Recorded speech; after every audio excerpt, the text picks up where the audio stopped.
to our Bhakti Sastri class. Yesterday we started 10th chapter of Bhagavad Gita. 10th chapter is describing opulence of the Absolute. And we saw how the beginning of chapter, Krishna tells Arjun that you need to know this knowledge. This is the most confidential or highest knowledge which I have told till now. And Krishna tells how he is the origin of everything. Krishna already told this in the previous chapters, how he is the origin of the material creation. He also told how he is the origin of the material energy. We also saw in the 7th chapter, Krishna tells how he is the energy of all living entities.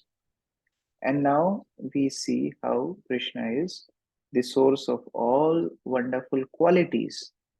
So we saw some qualities of devotees. And then we saw Chatushloki Gita, 8 verses. The first one tells how Krishna is the source of everything. And one who understands that, he engaged in his devotional service. 9th verse tells what devotees do, how they come together and they glorify the Supreme Lord. They have no lamentation, no hankering in their life. They completely surrender to the Supreme Lord.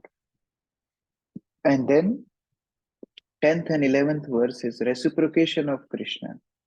How Krishna reciprocates by giving the divine knowledge to his devotees so that they can come back to him. After hearing this Chatushloki Gita, the 4 verses, what is Arjun's response? We should note how Arjun took the words of Krishna. So let us start with Arjuna's response to Krishna. Actually, it is prayer of Krishna. So long, Arjun was asking questions. But now Arjun came to the level of prayer. In 2nd chapter, Arjun started with surrender, where he becomes disciple and Krishna starts to give him knowledge. Then Arjun was constantly asking different questions and Krishna was answering Arjuna's questions. But now Arjuna came to the level of prayers. He is offering wonderful prayers to Krishna. Arjuna vacha param brahma param dhama pavitram paramam bhavan purusham shashvatam divyam adi devam ajam vibhum. Wonderful prayer of Arjun. Let us read the translation. Usha Mataji, would you like to read? Yes, Hare Krishna Prabhuji.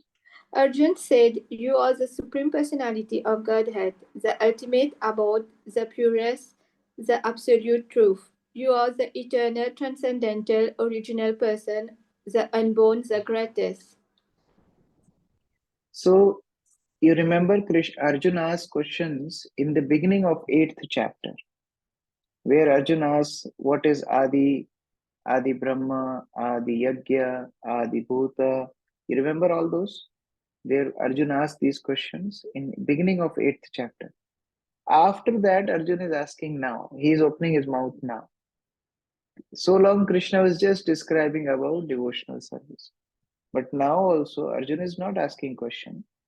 Arjun is glorifying Krishna. Param Brahma. Param Brahma means you are the source of everything. Soul is called Brahma. We have studied this in 8th chapter. Adi Brahma is soul. But Parabrahma is super soul. That is Krishna. Then Param Dhama. Param Dhama means, Dham means resting place. And Krishna is the supreme resting place for everything. He is the resting place for planets. He is the resting place for the living entities. We have studied this in 7th chapter, 7th verse. Mattah parataram nanyat kinchidasti dhananjaya. Everything rests on me like pearls are strung on thread. You remember that example? Sutre Mani Ganaiva. So he is Param Dhama, Pavitram, he is all pure. Paramam Bhavan, he is the Supreme Personality of Godhead. Purusham Shashwatam Divyam, Adi Devam Ajam Vipu. He is the Supreme Lord, Lord of all other devatas, other controllers. Ajam, you are unborn. Vibhum, you are greatest. So somebody may say that Arjun is nicely flattering Krishna. He is nicely flattering his friend. It's not that just because Arjuna is Krishna's friend, therefore he is flattering him. Sachidanand Prabhu, can you read this? Yes, Prabhuji, Hare Krishna. It is not that because Krishna is Arjuna's intimate friend, Arjuna is flattering him by calling him the Supreme Personality of Godhead, the Absolute Truth. Arjuna's acceptance of Krishna as the Supreme Pure complies with the injunctions of Vedic literature. This is also confirmed by great personalities of whom Narad is the chief. So he's telling these concepts based on the scriptures and great personalities like Narada, Devala, Asita, etc. So let us read the translation for verse 13. Varat Krishna Prabhu, can you read? They are together, 12 and 13.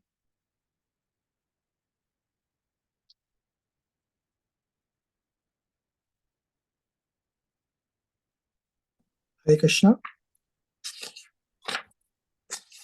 So Arjuna said that the Supreme Personality of Godhead, the ultimate abode, the purest, absolute truth, you are the eternal, transcendental, original person, the unborn, the greatest.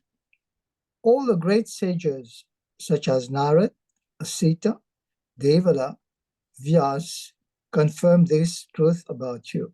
And now you yourself are declaring it to me. So it's not that tomorrow any person claims himself to be God, we can accept him. No. It should be verified by scriptures. It should also be verified by the great personalities. And also, Arjun will again further confirm it by asking Krishna to show his universal form, which is the next chapter. So, Arjuna accepting Krishna as Supreme Lord is not based on sentimental level. Here he is quoting few great personalities like Vyasadeva. We know how Vyasadeva is the literary incarnation of the Supreme Lord and is the compiler of the Vedas. So Vyasadeva accepts Krishna as Supreme Personality of Godhead in Srimad Bhagavatam and other scriptures. Then Narada also accepts Krishna as Supreme Personality of Godhead as he wrote Narad Bhakti Sutra and other literatures. Asita is actually he is also from Mahabharata era, and he was present during the coronation ceremony of Yudhishthir Maharaj. So Yudhishthir Maharaj was instructed by Asita in devotional service, and he was also present in the snake sacrifice of Janmejaya. You see, Parikshit was cursed to be killed by snake Takshat. And when son of Parikshit Maharaj Janmejaya, he heard that news, later on he performed a sacrifice to kill all the snakes. So Asita was present that time also.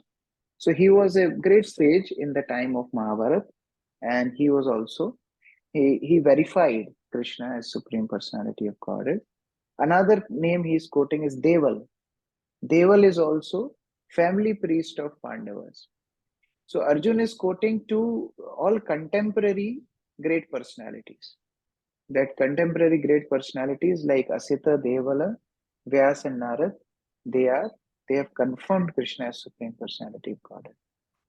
Yes. Namra Sita Mataji. Hare Krishna Prabhu. Prabhu, in this verse only, what does this line actually mean? In these two verses, the Supreme Lord gives a chance to the Mayavadi philosophers. What chance? Like, See, he giving positive opportunity for Mayavadis to understand the difference between Brahma and Parabrahma. See, in 8th chapter already, Arjuna asked, what is Adi Brahma? What is Brahma? So Krishna clarified it, Brahma means soul. And here Krishna has been addressed as Parabrahma, super soul. So this is difference between an individual soul and super soul. We have to understand Krishna is not a ordinary living entities as Mayavadis think. So Krishna is giving him opportunity, Mayavadi philosophers, that you can understand this concept through this verse, like that. Okay.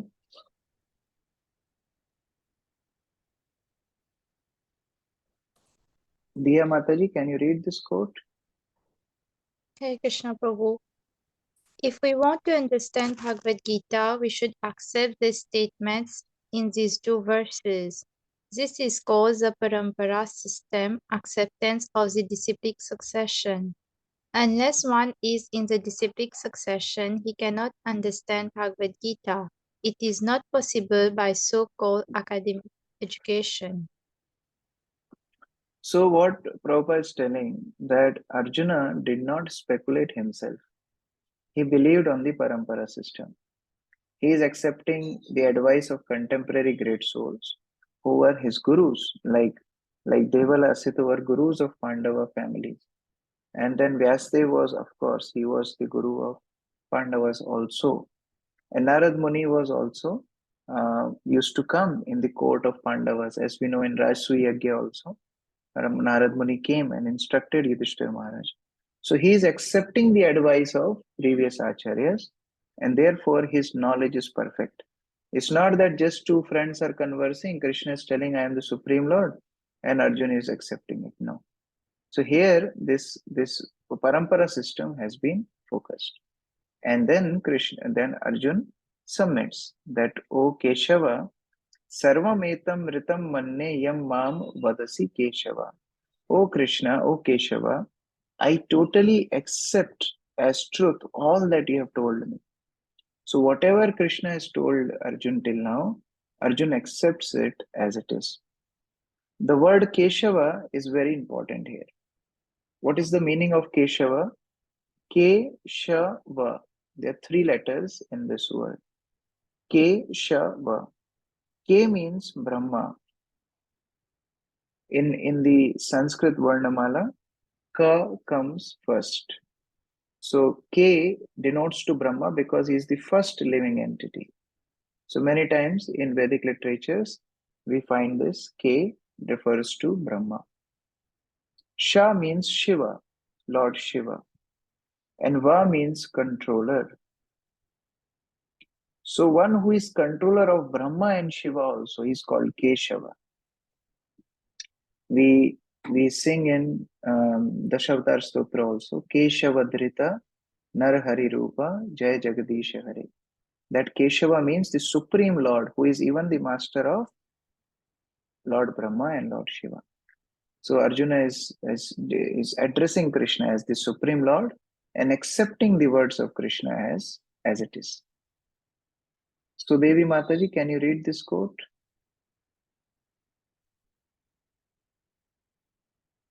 Hare Krishna Prabhuji. What is that Arjuna's position? You will find in this chapter, which we are now just beginning. He will say, Sarvam etad ritam manye yad vadasi keshava. My dear Krishna, whatever you are speaking, I accept. I accept it. So that should be the process of understanding Krishna, Bhagavad Gita. Note that I don't like this, so I'll reject this portion. I like this portion, therefore I accept it. This sort of studying Bhagavad Gita is useless, nonsense. Sarvam etad ritam manye. Whatever you have said, I accept it. So there's a famous story of half hen logic. Bhakti Siddhanta Saraswati used to call it Ardha Kukut Nyaya. There are very different Nyayas like Shaka Chandra Nyaya, Shauri Nyaya. This is called Ardha Kukut Nyaya. Ardha means half, Kukut means hen. There was one hen used to give egg every day. So one friend came to the house and he told, why you have to feed this hen too much? Just cut the front part. Then you can just receive the egg. You don't have to feed the hen. And the poor fellow cut the hen. The hen is dead. There is no more eggs. So in the same way, what people do, they just select some portions of Bhagavad Gita. You know what is favorite verse of Bhagavad Gita? People, they like very much. Any guess? Most popular verse of Bhagavad Gita. Karmanyevadikaraste, Okay, Karmanyevadikaraste, that is famous. More famous than this, there is one more verse. More famous. People like it. That is for devotees. I'm saying outside people, they love this verse. Karam hi puja hai, karam karke. Don't Yeah, expect this. I will say this is on number 2. Number 1 is something else. 18th chapter, Krishna tells Arjun, Yatha ichchasi tatha kuru. Arjun, now whatever you like, do it. This is favorite for people. See, Lord is telling in Gita, whatever you like, do it. Why you are forcing us to chant? Why are you forcing us to follow principles? This is called Ardha Kukutnya. But Arjun is not doing that. Arjun is telling, no, Krishnas. Whatever you have told me, I accept it fully. Text 15. Nishtha Mataji, can you read?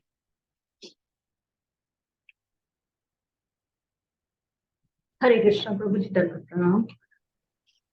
Indeed, you alone know yourself by your own potencies, O origin of all, Lord of all beings, God of gods, O Supreme Person, Lord of the universe. Swayam evatmaman atmanam vittha tvam purushottama bhuta bhavana bhuteshu deva deva jagatpate. Purushottama. Purushottama. There are so many Purush, but you are Purushottama. You are Supreme Purush.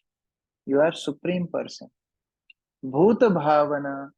You are Father of all living entities. Although in their passports they have different names of their fathers, but actually you are their real father. Bhutesha. Not only you are Father of all living entities, nowadays children don't listen to their father, but you are not that kind of father. You are Bhuteshu. You are Supreme Controller of everyone also. And Deva Deva. Deva means demigods. Deva Deva means you are God of gods. You are God of all demigods. Jagatpate, you are also the proprietor of everything. So, like that, Arjuna is glorifying Krishna. He understood the essence of Krishna's opulence. So, we should also follow in the footsteps of Arjuna to understand Krishna as he is. Krishna tells, you alone know yourself, no one else. You alone know yourself.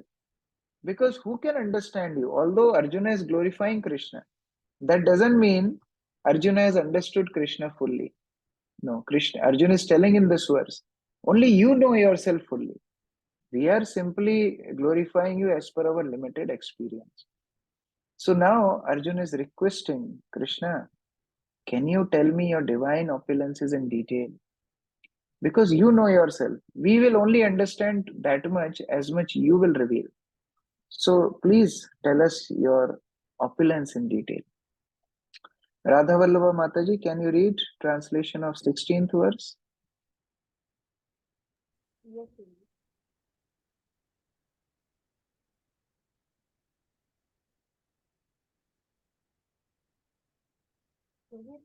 it's going to print 10.16. 10.16.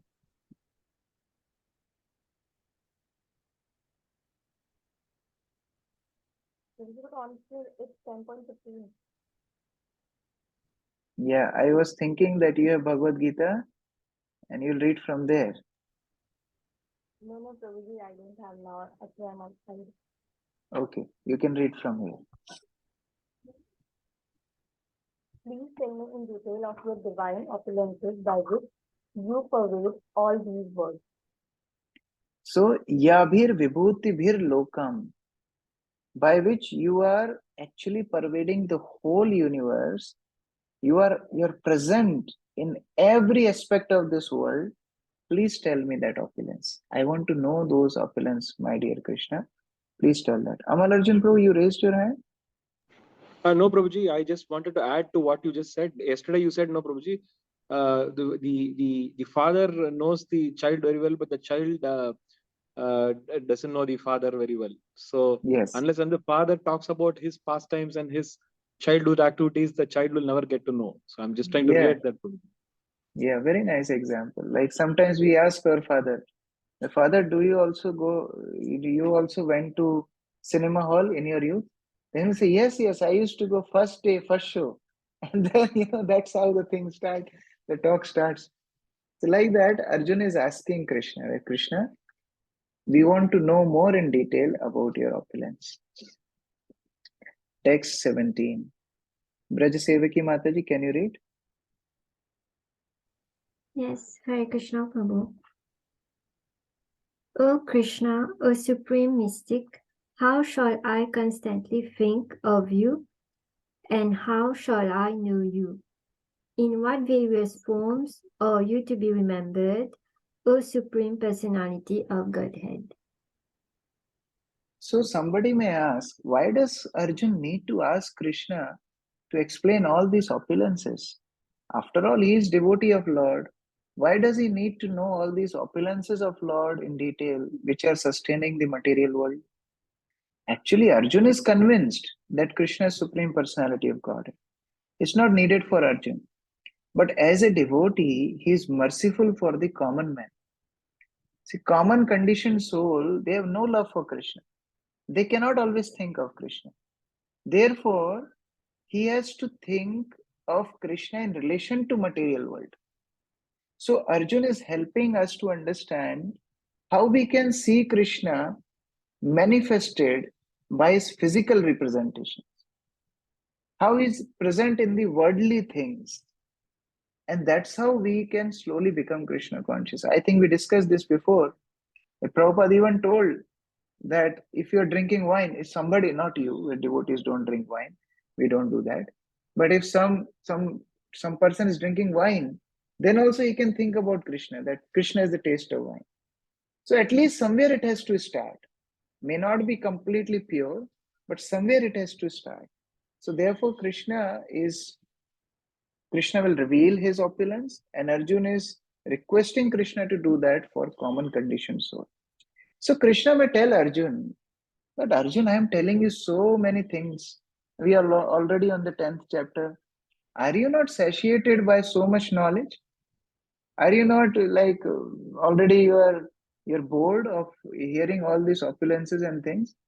Then Arjun is telling next verse. No. Bhuya kathya triptirhi srinvato nasti me mritam. Let's read this. Anupama Mataji, can you read the translation? Yes, Prabhuji. O Janardhan, again, please describe in detail the mystic powers of your opulences. I am never satiated in hearing about you, for the more I hear, the more I want to taste the nectar of your words. This is the symptom of a pure devotee. Pure devotee is never satiated in hearing about Krishna. The difference between a conditioned soul and pure soul is, conditioned soul, if you talk about him, he can listen whole day. If you talk about Krishna, 1 hour is too much. But for pure devotees, if you talk about them, they can't even hear one sentence. Like if somebody would glorify Chaitanya Mahaprabhu, he would just run saying Vishnu, Vishnu, Vishnu, closing his ears. But same Chaitanya Mahaprabhu would study Bhagavatam for hours together every day. What was his daily schedule? Chaitanya Mahaprabhu, whole night he would do Sankirtan, and then in morning he would rise up early, and doing his morning duties he would go to take darshan of Lord Jagannath. And then he would take darshan of Lord Jagannath for hours together. When it would be 10ish, around 10 o'clock, around 10, 11 o'clock, he would go to meet Haridas Thakur. He would carry prasad from Lord Jagannath and he would take it to Haridas Thakur. After he meets Haridas Thakur, he would go to take bath in the ocean at around 12 o'clock. And after taking bath in ocean, Chaitanya Mahaprabhu would take his prasad. After prasad, he would take very short nap. And then he would go straight to Tota Gopinath temple in Puri, where Gadadhar Pandit would read Srimad Bhagavatam to him. So he would go there around 2 o'clock. And how long he would study Srimad Bhagavatam, how long he would hear Srimad Bhagavatam from Gadadhar Pandit, till there was no sufficient light to read. Say 7 o'clock, 7:30, when sun sets, till that time they would read Srimad Bhagavatam. And then in night, he would again do Sankirtan for whole night. So this was rough schedule of Chaitanya Mahaprabhu in Jagannath Puri. And even then, even Srimad Bhagavatam, he would only hear two pastimes every day. Dhruva pastime and Prahlad pastime. Every day these two pastimes. And he was never satiated. We see the same example in Srimad Bhagavatam, first canto, first chapter. The sages of Naimisharanya tell Sutta Goswami, Vayam tuna vitripyama uttam shloka vikrame yash srinvatam rasatya jashram swadu swadu pade pade. That we are never satisfied by hearing Krishna Katha. Because at every step we relish transcendental nectar. Even in 9th canto we see when Sukadeva Goswami finishes the pastimes of Krishna in a couple of verses, then Parikshit Maharaj tells Sukadeva Goswami, don't do this. Tell me in detail. I want to hear in detail. Then Sukadeva Goswami asks Parikshit Maharaj, are you not hungry and thirsty? Already you are hearing for 3.5 days continuously. No eating, no sleeping, no nothing. Continuous lecture, 3.5 days. So Parikshit, are you not hungry? Because Sukadeva Goswami is also thinking that he was thirsty and he was little thirsty. He put dead snake in the neck of Samik Rishi. Now he is thirsty for 3.5 days. Maybe he'll put living snake in my neck. No, he was not thinking like that. But Sukadeva Goswami made sure. He asked, Parikshit, are you okay? Should I continue? Parikshit said, yes, I'm already drinking. What are you drinking? I am drinking the nectar of Krishna Katha. Please keep on telling. I just want to hear it more and more. So Arjuna is also displaying the same symptom of a pure devotee. He's saying, I am not satiated. I want to hear more and more about you. So please tell me in detail about your vibhutis, about your divine opulences. Moksharupi Prabhu, can you read this quote? Krishna Prabhu, just wanted Yes. to ask, Karan Chaitanya Mahaprabhu, so we can understand that because he was Krishna himself, so his body and his spiritual form is same. So he did not sleep, that means, as you said about you told about his schedule. Yeah. But body, he did not require that because he is Krishna himself. Not only for Chaitanya Mahaprabhu, but even for pure devotees like Shata Goswamis. They have conquered eating and sleeping. Nidra har vihar adi vichitau. They have conquered eating, sleeping, and recreation. Same as with Madhavendra Puri, he would hardly sleep. Even Srila Prabhupada, he would sleep for 2 hours. Is it humanly possible to work whole day and only take rest for 2 hours? Yes, in daytime we sleep for 2 hours. That is okay. But in 24 hours, sleeping 2 hours is impractical. So these pure souls, as they go closer to the level of soul, the demands of body are not very important. So yeah, that is quite possible. And what to speak about Supreme Personality of Godhead like Sri Chaitanya Mahaprabhu? Yeah, Moksharupi Prabhu. Yeah, Hare Krishna Prabhu. Now, as far as Amritam, nectar is concerned, any narration or statement concerning Krishna is just like nectar. and this nectar can be perceived by practical experience. So this katha, Krishna katha, is full of amritam. Arjuna is telling in the verse the word amritam. Amritam. Mrita means material world. Mrita means death.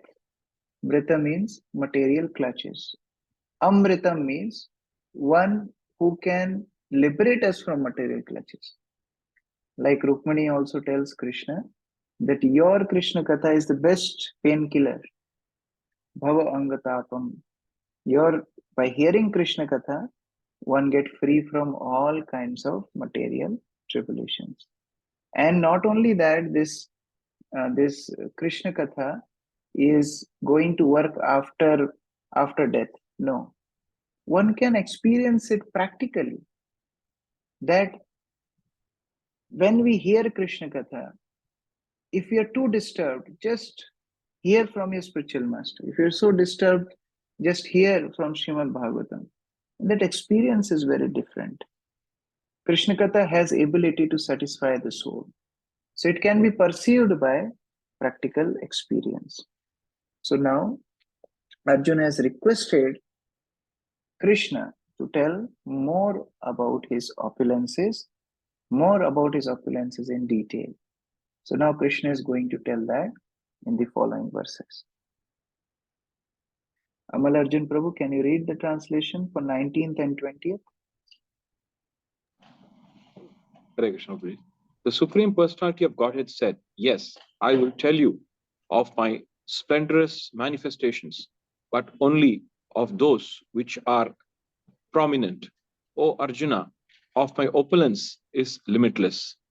I am the super soul, O Arjuna, seated in the hearts of all living entities. I am the beginning, the middle, and the end of all beginning." So Krishna is telling that his opulences are limitless. It's not that the list of opulence which Krishna is going to tell is all inclusive. No. This what Krishna is giving only some idea, only prominent ones. So it's not that the vibhuti, the opulence which Krishna is going to tell, is the only aspect of Krishna's greatness. No. He's just giving us a little idea, little glimpse of his opulence. And Krishna is telling what to speak about my opulences. I am the super soul. Super soul means I am sustaining all living entities, I am sustaining the whole world. So whatever you see around, that is happening because of me. That is my opulence. And I am the beginning, I am the middle, I am the end of all living entities. Here, Krishna is addressing Arjuna as Gudhakesh. This word is very important. Gudhakesh means one who conquered sleep. One who has conquered sleep is called Gudhakesh. And Krishna is telling that Arjun, you have conquered the bodily sleep. Now, by this help of this knowledge, you are going to conquer the sleep of ignorance, the clutches of ignorance. That is deeper sleep. Avidya is the darkest region of ignorance. So Krishna is going to enlighten Arjun through his opulences. Let us read this quote. Abhimanyu Sutta Prabhu, can you read? Yes, Prabhu. When they are directly empowered, they are called incarnations. But when they are indirectly empowered, they are called vibhutis. Directly empowered incarnation are the Kumaras, Narad, Prithu, Sesa, Ananta, etc. As far as vibhuti are concerned, they are very explicitly described in the Bhagavad Gita in the Vibhuti Yoga chapter. So we have to understand difference between incarnations and vibhutis. This is an important quote from Srila Prabhupada.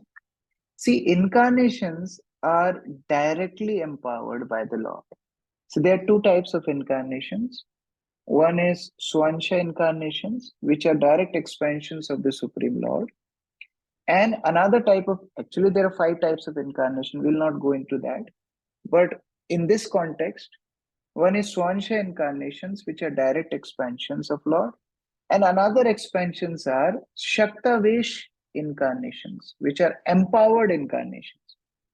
Lord directly empowers particular living being to be his incarnation, like 4 Kumaras, Narad Muni, Prithu Maharaj, Anantasesh.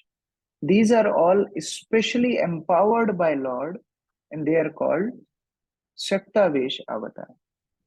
But Vibhuti is one step lower. Vibhuti is indirect empowerment of the Lord. Like Krishna is present as super soul, his energies are working around. So anything great in this world is manifestation of his energy. Like a simple example, like Prime Minister of any country. He may do some things personally, like he may cook a nice feast at his house. He himself did it. But then a nice flyover is being constructed in the city. We generally tell, oh, look, Prime Minister doing such a nice job. But he's not doing it directly. He's doing it through his agencies. In the same way, Krishna is indirectly empowering, that is called Vibhuti. And when he's directly involved, that is called incarnation. So we have to understand the difference. So now what we are going to study are not incarnations. Otherwise, there are many things like Uchcheshrava horse. Tomorrow we'll start worshipping horse. There are examples like Eravat. We'll start worshipping elephant.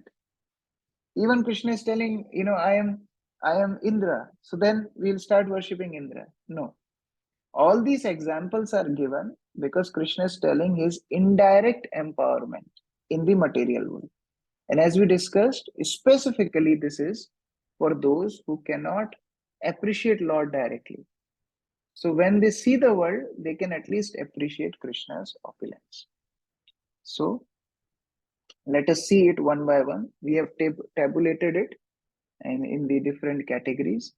From verse 20 to 39, Krishna is giving many aspects of his opulence. So we have categorized them in different categories, different headings. So let us study that one by one. Here, Krishna is telling how he is displaying his opulence as demigods. So now in each category, what we have to note is anything great is Krishna's opulence. In each category, like in demigods, who is the greatest demigod? Indra. So Indra represents Krishna's opulence. Like that, in each category, Adityas are 12 in number, and Vishnu is the best of the Adityas. So Krishna is the principal Aditya. We see in Vrindavan Leela, when Krishna jumps in the Yamuna Kunda to subdue Kaliya, and after he subdues Kaliya, when he comes out, so Krishna is wet. For a long time, he has been in river, fighting with Kaliya, dancing on Kaliya. So Krishna's body is drenched in water of Yamuna. So 12 Adityas came to give heat to Krishna in the form of sun. And these 12 suns, together they give heat to Krishna on Dwadish Aditya Tila, where currently there is Radha Madan Mohan temple. There is a small place in behind temple, which is called Dwadash Aditya Tila, where Krishna was given service by 12 Adityas, 12 suns. And then Krishna started to sweat. Imagine 12 suns are giving you heat. How much sweat? So Krishna started to sweat, and that made a kunda nearby. So that kunda is also there in Vrindavan. So among the Adityas, Krishna is Vishnu. Then there is Marutas. See, Diti is the mother of Asuras. And Diti does one vrata to kill Indra. But Indra comes to know that Diti is going to give birth to a child which will kill me. So Indra enters the womb of Diti and cuts the embryo in 7 parts. So all 7 parts start to cry that don't kill us, don't kill us. Indra becomes fearful. How?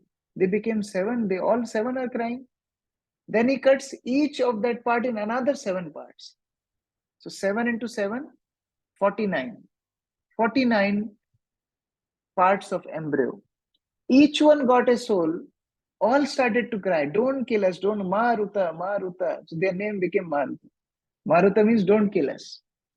So their name became Maruta. So 49.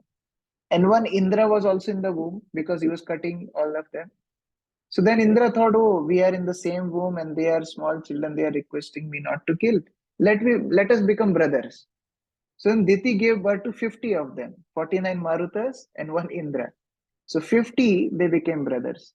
So although Marutas were born of Diti, but they are considered to be demigods because Indra considered them as brothers. So among Marutas, Marichi is the best. And Krishna says, Marichi represents my opulence. Then Rudras, there are 11 Rudras, and Lord Shiva is the source of Rudras. So Krishna says, he is my opulence.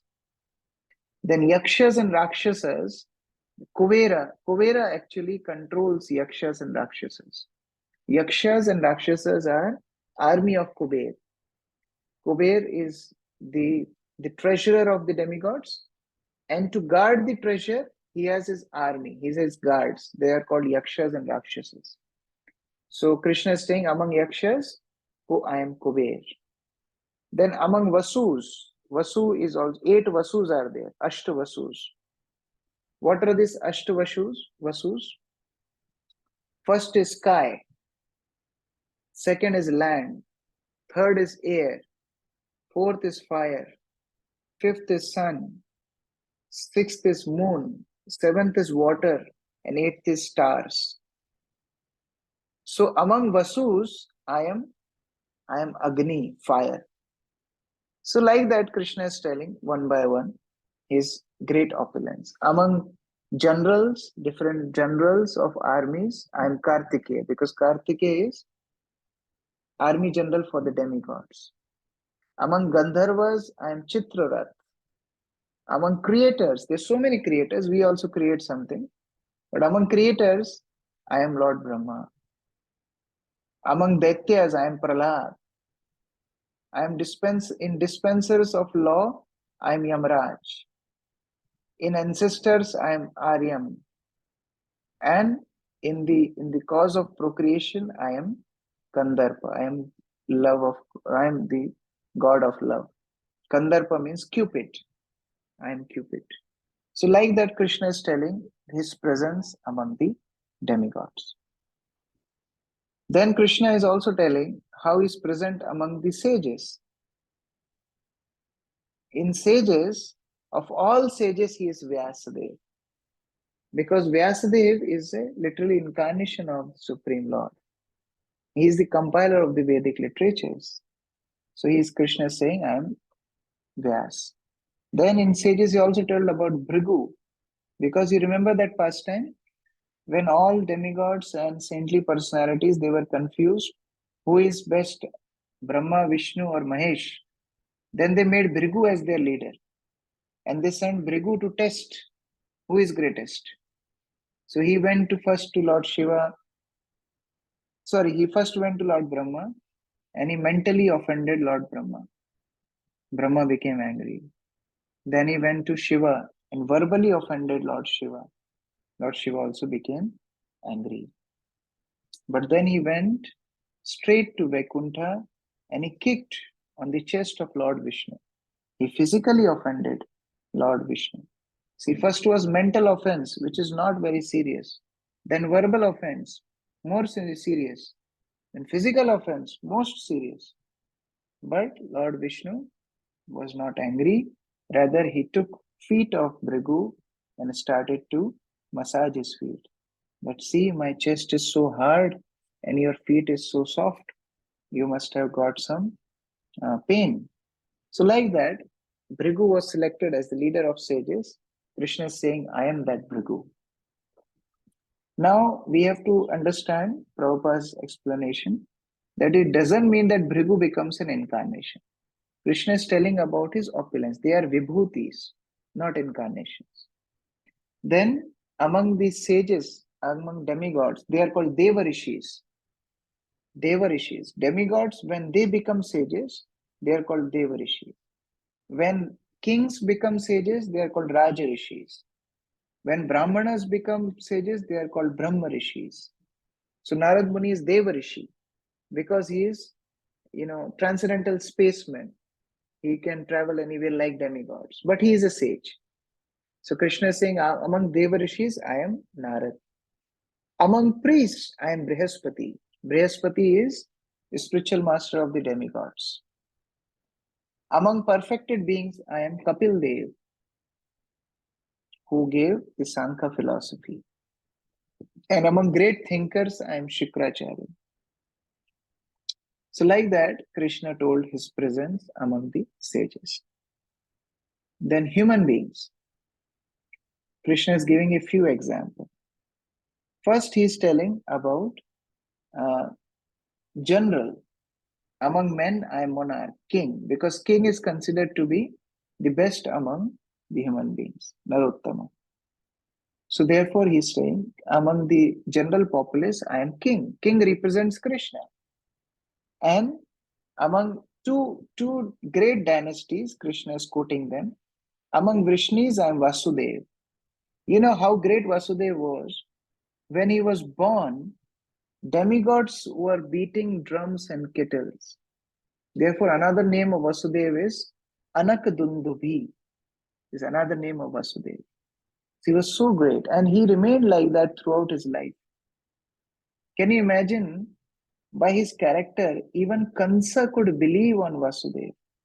When Vasudev promised Kansa that I will give you all the 8 children, even person like Kansa could believe on Vasudev because Vasudev was so righteous. Therefore, Krishna is saying, among Vrishnis, I am Vasudev. And among Pandavas, I am Dhananjaya. Krishna is appreciating Arjun. You are best among the Pandavas. Your opulence is not yours. It's because of me. So Krishna is reminding Arjun that also. Coming to the animal kingdom. Among horses, I am Uchcheshrava. Uchcheshrava is the horse which came from the churning of ocean. When demigods and demons churned the ocean, so one horse came out and Indra took that horse. This was Uchcheshrava. Then among elephants, I am Airavat. Airavat also came during the churning of the ocean. Airavat. Among cows, I am Surabhi. Chintamani Prakarasadma Sukalpa Vriksha. In spiritual world, there are these aspects, different wonderful aspects we studied yesterday. Surabhi Ravipalayantam. All cows in the spiritual world are Surabhi cows.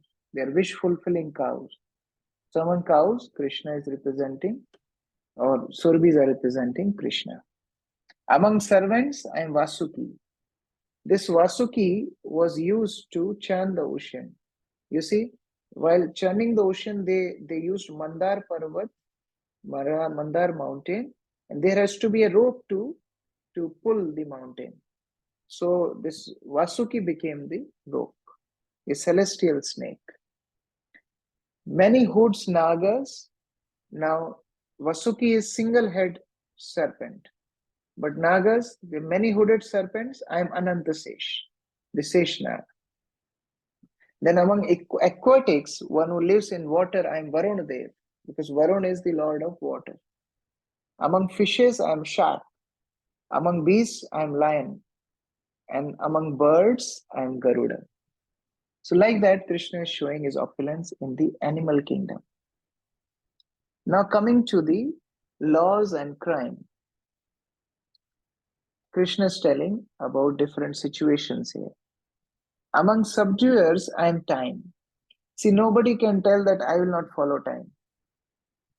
Time is something, everybody has to fall under time. So, Krishna is Kalosmi, I am time. Then among the Shastradharis, those who use weapons, I am Ram. Krishna is claiming that he is Lord Ram. Among cheats, I am gambling. Krishna is saying, I am the biggest cheater among cheaters. It's a saying that people go for gambling, but they get gambled. Like in Las Vegas is the whole city, which is meant for gambling. People go there that will become rich. Not a single pauper became rich, but many rich people became paupers there.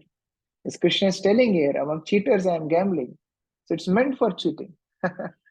So that is also Krishna's opulence. Then means of suppressing lawlessness, I am punishment. Among weapons, I am Vajra, thunderbolt, the weapon of Indra. And I am the all-devouring death. Death, and everybody has to surrender unto death. Then Krishna is telling different qualities. He already told few qualities in the beginning of this chapter, but he is also telling some more qualities. That among wise, I am that wisdom. So if you remove wisdom from wise, then they will not remain wise. So what Krishna is telling is, anything great, I have to be there. If I will not be there, they can't be great. So anytime in our life, if we feel proud, we should revise this chapter, verse number 20 to 39. If we just revise these 19-20 verses, our balloon of ego, we can easily burst. Secret things, among secret things, I am silence. And those who seek victory, I am morality. Because see, those rulers in previous times, those who are very great, they were very moral also. Because power was there in Rakshasas, power was there in demons also, but they were really righteous, they were really powerful, they were moral rulers.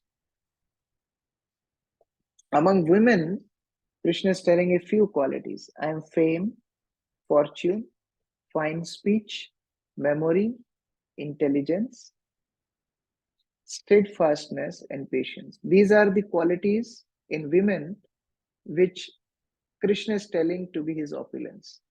So if women want to be more Krishna conscious, they should have these qualities. They can appreciate Krishna's presence in their lives. Then Krishna is saying, and I am not boring, I am adventure. If you want adventure, yes, that is Krishna. I am victory. So Krishna is specifying Arjuna or encouraging Arjuna that don't worry, I am victory, I am standing next to you. You will be victorious. And among the strength, among the powerful people, I am the strength of the strong. Coming to the nature. Among the luminaries, I am radiant sun. Because everything in this world radiates, actually reflects the light of sun. Among stars, I am moon. In Sanskrit, we call nakshatra. Among mountains, I am Meru. You know about Meru? Meru is the highest mountain in the world, in the Bhumandal. And you want to see the picture of Meru? I can just quickly show you.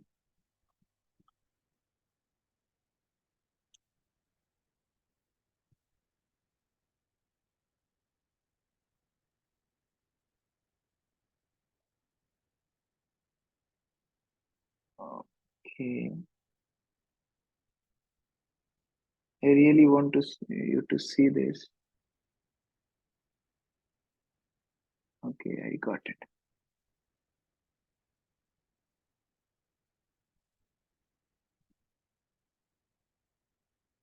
Because we hear about this many times, Meru, Meru, Meru. What is Meru?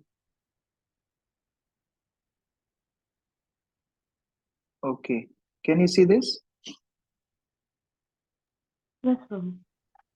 This is the orange one is Mount Meru. And this disk is Bhumandal. In between Bhumandal, this is Meru.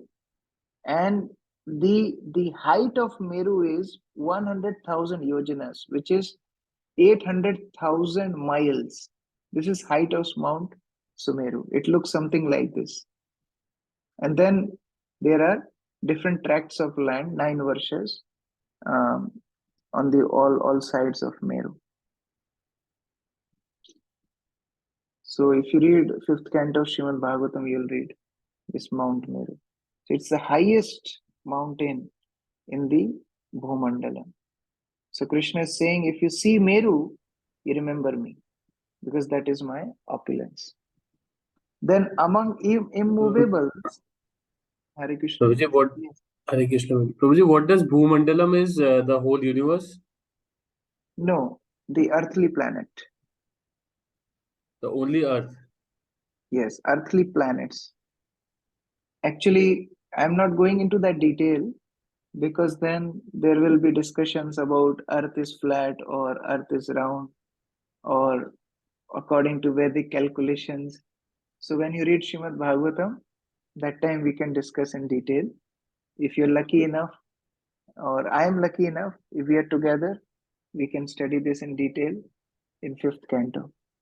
But in short, Bhumandala means earthly planet, and it is not round. It is not like a globe. So this is in Srimad Bhagavatam in 5th canto. You can study in detail. Earthly means, what do you mean by, what is meant by earthly, Prabhuji? On which we are living. So that is the one planet. That is the only single planet. Or there are, obviously, in another universe, there's a different Earth. Yeah, But it's for only one planet.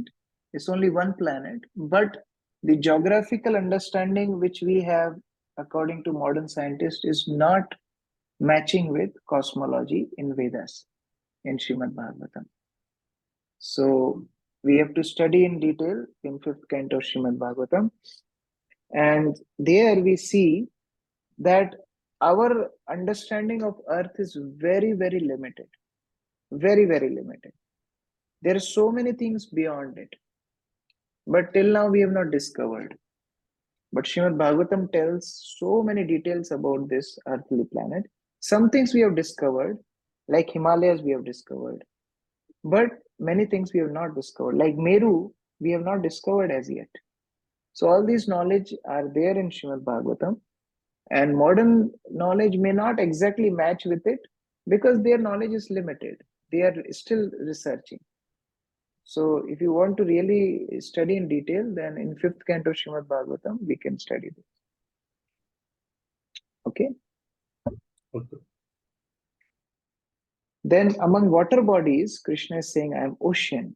There are 7 oceans in the Bhumandala. So Krishna is saying, I am the ocean among these water bodies. Then among trees, I am banyan tree. Krishna will tell about this banyan tree in the 15th chapter. We'll study this in detail. Then among purifiers, I am wind. Among flowing rivers, I am Ganges. Among creations, I am beginning, middle, and end. That means I am only taking this guna avatars, Brahma, Vishnu, and Shiva. Among months, I am Margashirsha, November and December. Why Krishna is not telling Kartik or Purushottam? Because we have to understand this list is not for pure devotees. As we discussed, this list of opulence is for those who want to appreciate Lord through material universe. Now this November, December is the harvesting time, where grains are collected in India. So people become very happy in these months. They wait for these months, November, December, the harvesting time. So Krishna is saying, I am that time, I am that month. So Krishna is showing his opulence accordingly. But according to devotional calculation, they may not be that important. Among seasons, I am spring, I am the inexhaustible time. Krishna already told it before. And no beings, moving or non-moving, can exist without me. Going to the last aspect of these opulence, philosophical truths. I am the super soul. Now, these are some facts which Krishna is telling directly. I am super soul in everyone's heart. I am the source of consciousness in everybody. Among senses, I am mind. I am beginning, middle, and end of all living entities. I am generating seed of all existence. Bija Pratapita.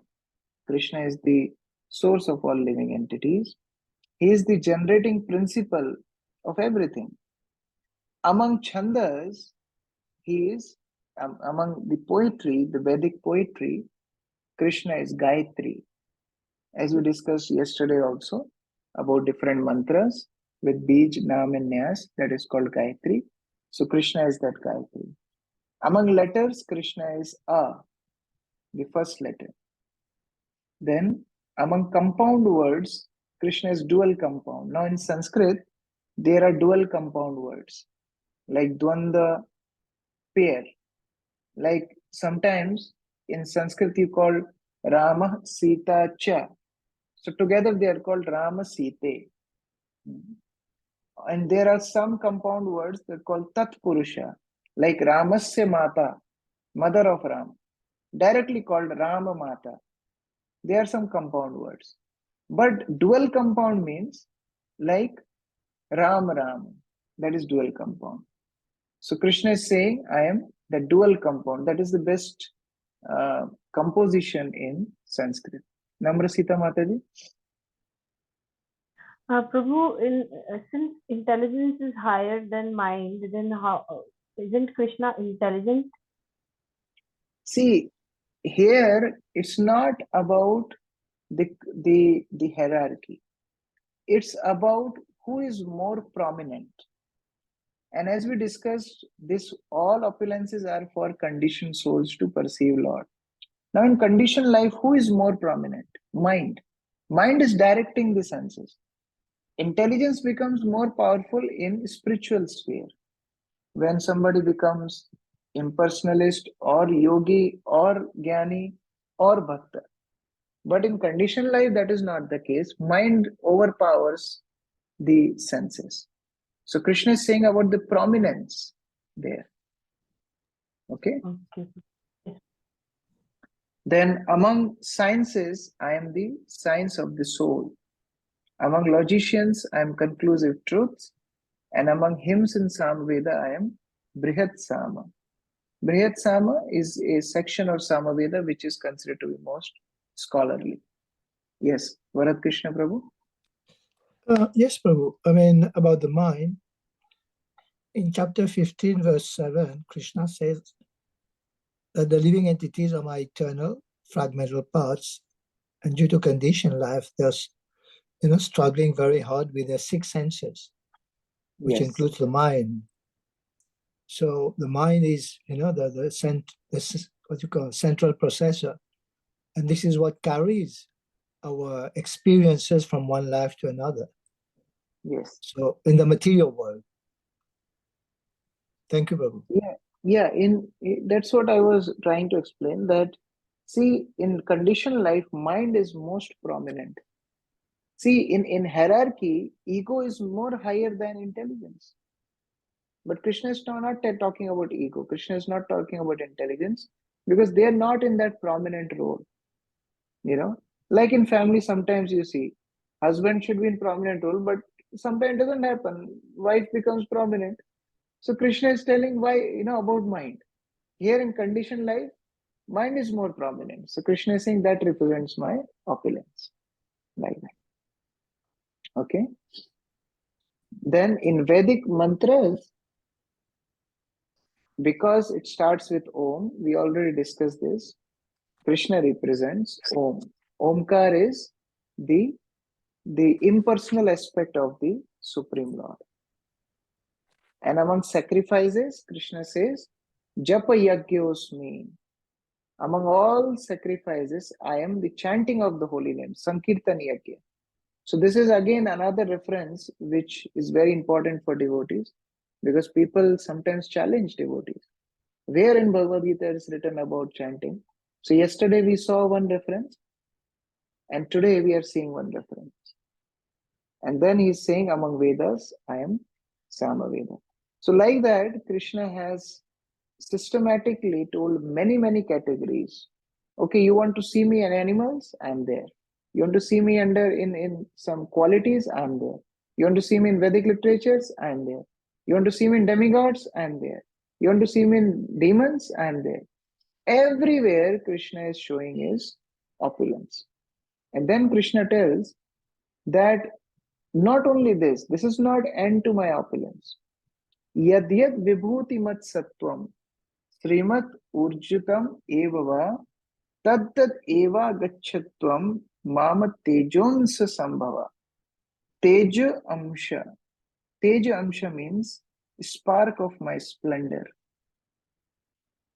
We should not think that this list is all in all. Oh yeah, Krishna is present in all these things. Maybe other places he is not present. No. Krishna is present everywhere. Wherever we see any glorious thing, we should see Krishna's opulence. Therefore, devotees are never envious of anybody because they understand that anything great in this world, it is because of Krishna's opulence.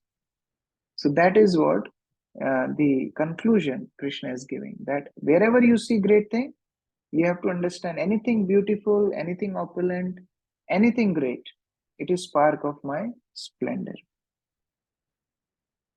Vansi Vilasi Mataji, can you read this translation? Yes, Prabhuji. But what need is there, Arjun, for all this detailed knowledge? With a single fragment of myself, I pervade and support this entire universe. So Krishna is telling Arjun that you have understood all this knowledge.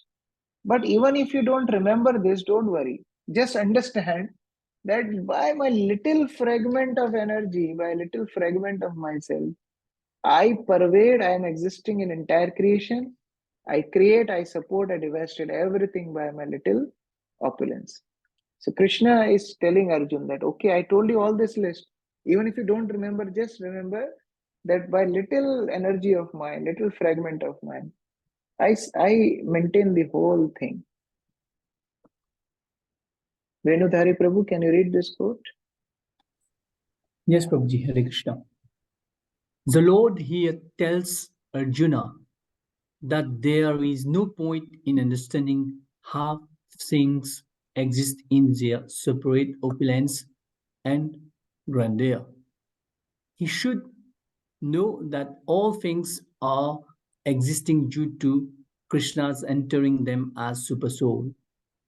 From Brahma, the most gigantic entity, on down to the smallest ant, all are existing because the Lord has entered each and all and is sustaining them.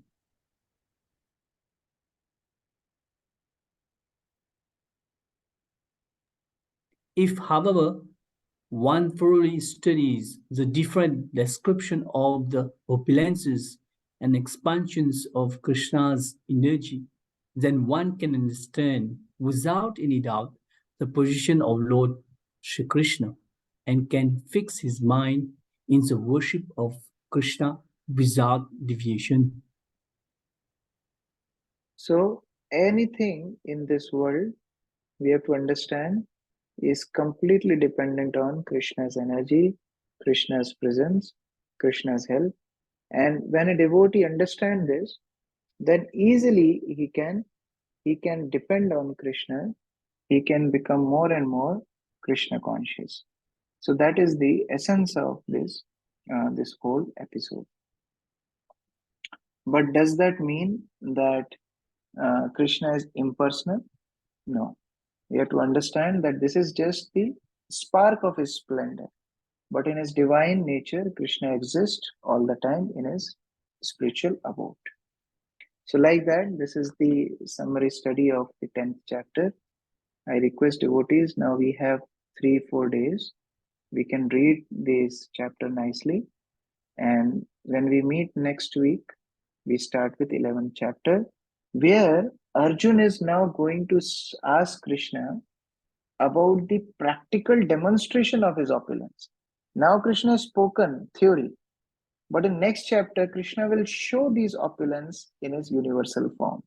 So that we will discuss in the next chapter. Yes, Namrasita Mataji. Prabhu, I have a question from yesterday's class. Yeah. Prabhu, I just wanted to know about the Pitralok you were talking about. It is a Yes. lower planet. It is below the Earth. It is a lower planet, no? Let me just check once again in my notes. Yes, you go ahead with the question. Prabhu, so it is the lower planet. So I wanted to know the higher planets, the time zone is like our 6 months, like day of Brahma is so many millions of days, so many. So the time zone is different over there. Means it. No. See, Lower planets. Pitraloka is not lower planet. Hellish planets are lower planets. Pitraloka is near heavenly planets. And their calculation goes exactly like the calculation of the demigods. Now, exact location, I'm just like the same PPT of cosmology I'm just giving, so I can show you the picture also. So, see, Pitraloka basically is one of the, we can say it's one of the heavenly planets only. Okay, let me see. Yeah, I got it. The location, yeah. So the calculation of Pitraloka, yeah, you can see this. Can you see this? Atal, Vital, Sulatal. So below Patal, oh sorry, I was mistaken. So Pitraloka is below Patal. Yeah, it is lower planetary system. But calculation of time in Pitraloka is like of demigods. Okay. So as we go to the lower. Can you see this Pitraloka here? Just above Ananta Sesh, there's Pitraloka and hellish planets. And then there are other lokas. So as we go down, the time zone reduces and upper it increases. How is it? It depends on different planetary systems. It's different in different planetary system. Like hell, there is different calculation. In Atal Vital, there are different calculation. On Moon, there is different calculation. So in different planets, there are different calculations of time. Because the time is calculated by the movement of sun.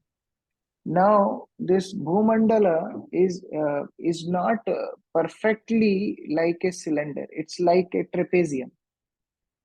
So when sun revolves, it different orbits for different planets. So many times their calculation of different planetary system is as per different. Like, have you seen the cone? If you put two cones on each other, like it's like growing like this upwards and growing like this downwards. So the time calculation, the orbit of sun is different for different planets in that sense. It grows upwards also and downwards also. Below Bhumandal has a reference 0 point, like that. Prabhu, can you someday take a class on this also, that Bhumandal and all that? Yeah, we can have a extra class on cosmology and cosmology. There are some nice videos also, and we can cover that in one or two sessions. Saurabh Prabhu. Yes, Prabhuji. Hare Krishna, Prabhuji. Dandrat Pranam. Prabhuji, my question is that we say Brahma is the first soul of the whole universe. But is it not Shiva who is the first soul? Because from Shiva, everything emanates. Shiva is that Drishti path, and then all the universe comes. See, is one thing is material creation, and one thing is universe. So under the material creation, there are innumerable universes. Now in universe, first living entity is Brahma. There are many universes. So we are talking about one universe. But yes, when Lord glances, that glance is Lord Shiva. So that way he is first. But when we talking about the universe, in universe Brahma is first. Like in home, In home, you can say elder brother, younger brother. In colony, they're different person. In country, they're different person. So in universe, when we talk, the first living entity is Brahma. Got it. And and the second question is like for the I just wanted to know the attendance. It's like many times that screenshot is taken and probably we entered 1 minute late or so how can we know what is the right now the attendance for all of us? Yeah. So attendance is actually marked on the basis of screenshot, and a When screenshot that can be screenshot is taken taken, when and that screenshot is anytime, okay. because you see that is the thing, we are supposed to be there from beginning till end. That is the least expectation. So anytime that attendance can be taken, so it's not a very big deal, but for you, I think you are there all the sessions almost. But some devotees, they take it too easy, so attendance becomes a uh, inspiring factor for them to come to class. But Rosie, can we know our attendance because so that we can track that, or if there's something which is missed, like for example, for Yeah, one day I yeah. was 1 minute I, late, but I can ask Sundar Nitai Prabhu to post. He generally makes the record, so I'll ask him to post the attendance. Okay. Sure, bro. Yes. So Devi Thank you. Mataji, Hare Krishna. Hare Krishna Prabhuji. I just wanted to know if, Vyasadeva is Lord's incarnation. Is he among empowered ones? Or... Yes, empowered incarnation. Vyasadeva is empowered incarnation of the Lord. Yeah. Yeah. There are few empowered incarnations also which Krishna quoted in Vibhutis. Like Lord Ram, he is Swansha, he is not empowered incarnation, but Krishna quoted them as Vibhuti. So that is fine. But Vibhutis cannot be counted as incarnations. Okay. Yeah. And also, Prabhuji, I wanted to know those beings that Lord Brahma created, like the four Kumaras and all. Were they did they come in baby form, or was it just like because the four Kumaras were like children? No, when Brahma created from his mind, they are Manas Putras of Brahma. So they were born as they are. Like four Kumaras were born 5 years old, not as babies. Narada was born as adult, not as baby. So like that, Manas Putras. The baby form birth started when men and women united, and then they gave birth in baby form. But these four Kumaras, Narad Muni, they're Manas Putras. So from mind they were born as Brahma thought about them, like in the same form. Yeah, okay. Thank you, Hare Krishna. Hare Krishna. Srila Prabhupada ki jai. Hare Krishna, Prabhu. I have one more question. If I can Yes. Yes. Prabhuji, normally normally we do a lot of work through our mind also. We think around it, lot of Yes. sometimes think about bad, we sometimes think about good. But Yes. that work counted because many times and many times we even do not think the thought comes in our mind, whether it is good or bad in some way or other. Or In and Kali many times Yuga, in Kali Yuga, good thoughts give good results. Bad thoughts don't give bad results. That discount is given in Kali Yuga. Okay. But that there is a problem. Don't become happy, but there is a problem.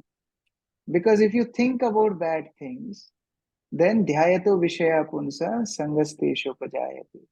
Then slowly, we start to contemplate on it. Then that whole process of being entangled, and finally we will act on it. So therefore, we should not harbor bad thoughts, although they don't give bad results, but they will force us to act in an inappropriate way. So therefore, we should not think bad. Okay. And probably one more question, because as per our gunas in which we are in, we get thoughts. Now it is now we are not even thinking, or not we are contemplating, but the thoughts come because of our gunas. It pass by, or whatever the gunas is, and it may be, it may force us to do something. And even if we know this is wrong, for example, for many people who smoke cigarette, they know it is wrong, they want to quit, but still they are doing wrong. For people who are in alcohol, they know it is wrong. For people who eat more food, that's also obsession. So basically, they know it is wrong, but they are doing it. So so that's because of our guna, we have many thoughts, and it comes automatically in our mind. So The and then they take difference between a sadhaka and a conditioned soul is thoughts will come to both of them. The conditioned soul will harbor those thoughts, even though he know that this is not good. But a sadhaka will fight with it. This is the difference. A good devotee, he will not let things hamper his Krishna consciousness. So that is the difference. Thoughts will come. It's natural to get these thoughts in the influence of the three modes. But a good devotee fights with it, that no, my consciousness is for Krishna. I can't let it get polluted by these materialistic thoughts. So whenever these thoughts come, devotee try to fight with them, think about Krishna, think about Guru, think about the service, like that. Yes, Bharat Krishna Prabhu. Sure. Thank you. Hare Krishna. Yeah, I mean, this fight which you're talking about, would this, like, we do sacrifice, we do penance, we do charity. Is this part of the fight? It may not help exactly, because see, material problems can't be solved by material activities. Material problems need spiritual solutions. So fighting means chanting, remembering Krishna, Shravan Kirtan, Smaran, Padasevan, etc. So when we engage in the activities of Krishna consciousness, then we can overcome these materialistic thoughts.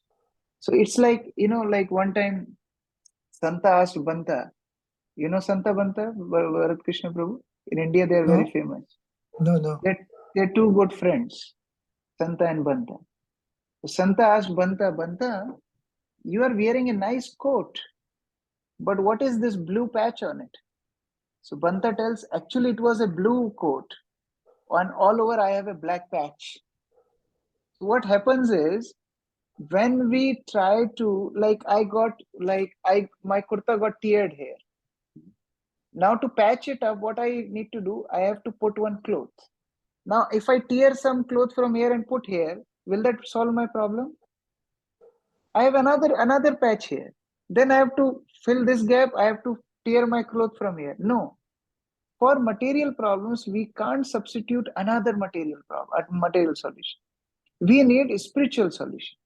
And therefore, whenever these materialistic thoughts come, we have to take shelter of the process of bhakti. Krishna Surasam Maya Andhakar, Jaha Krishna Kaha Nahi Maya Radhikar. As soon as that Krishna consciousness comes, it dissipates all darkness. It will just remove all materialistic thoughts. So we have to just remember Krishna, chant, read, whatever, like Navada Bhakti, any process, whichever is possible in that condition, we can take shelter of that. But when Krishna says, I think in 18.5 of Bhagavad Gita, that sacrifice, penance, and charity is purifying to even the great souls. What does it mean here? Then Prabhupada gives wonderful explanation. What is that austerity? Prabhupada tells, for devotees, austerity in Krishna consciousness. What is charity? For devotees, preaching is the best charity. So yes, Krishna is talking about those qualities, but they have different context. For Jnanis, different context. Devotees, they're different context. Like that. Okay.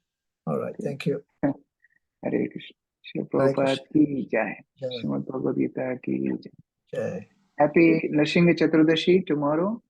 And we pray to Lord Nrsimha Dev for our devotional service. Hare Krishna. Hare Krishna.